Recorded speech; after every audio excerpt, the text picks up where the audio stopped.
त्याच्याही हाताला काय बसला कणका. पण इथं असं आहे की कितीही कटके बसले, कितीही कणके बसले, पण मनात नसलं तरी म्हणतात काय चाललं बुवा? नाही आपलं एकदम मस्त. काय मस्त चाललं? आणि इथं सुखाची कहाणीच नाही, मृत्यूलोकी सुखाची कहाणी. आणि मी सुखी आहे हे केवळ आपला भास आहे सज्जन. या भासाच्या पलीकडे आपलं जीवन नाही, पण त्या भासातून जर पुढे जायचं असेल तर संतासारखा आशा आपल्या जीवनामध्ये, भक्तासारखे लोक आपल्या जवळ पाहिजे, बाळमामासारख्यांच्या सानिध्यात आपण आलं पाहिजे. अहो भक्तांची ओळख या अभंगात महाराज करतात, पण भक्तांची ओळख कशासाठी करतात? भक्तांची ओळख करण्याचं कारण काय? कारण जोपर्यंत आपण आरशात पाहत नाही तोपर्यंत आपलं रूप किती चांगलं आहे किती वाईट आहे हे आपल्या जवळ जरी असलं तरी आपल्याला कळत नाही. तसं आपलं जीवन किती श्रेष्ठ आहे, आपण किती महान आहोत हे कळण्यासाठी भक्ताकडे यावं लागते. अभंगाचं प्रथम चरण.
जे देही उदास गेले आशा पास निवारोनी. जीवनामध्ये भक्तांच्या जवळ गेल्याशिवाय आपलं जीवन पूर्ण होत नाही. आपण हरवलेले माणसं आहोत. हरवलेल्या माणसाला जर जाग्यावर यायचं असेल तर जीवनामध्ये भक्ताकडे जावं लागते.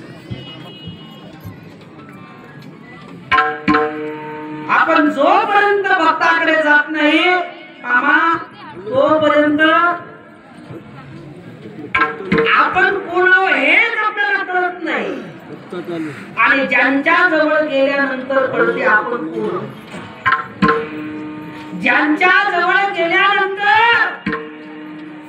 4 पायाचे आहेत की 2 पायाचे आहेत का 1 पायाचा आहे हा भेदच शिल्लक राहत नाही. तर ज्यांच्या जवळ गेल्यानंतर रेड्यांचेही मंदिर होते हा भक्तांचा महिमा आहे.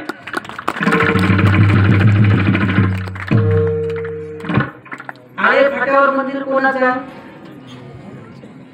एरवी आपण उदाहरणात काय बोलतो, अरे काय माणूस आहे तो रेड्यासारखी,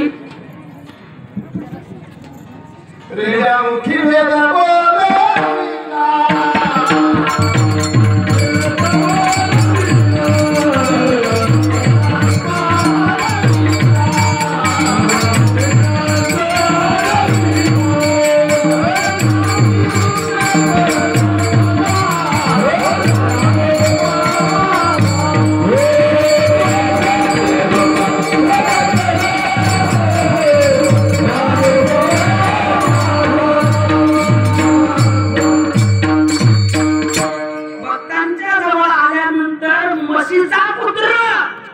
जो सगळ्या जगात निर्बुद्ध आहे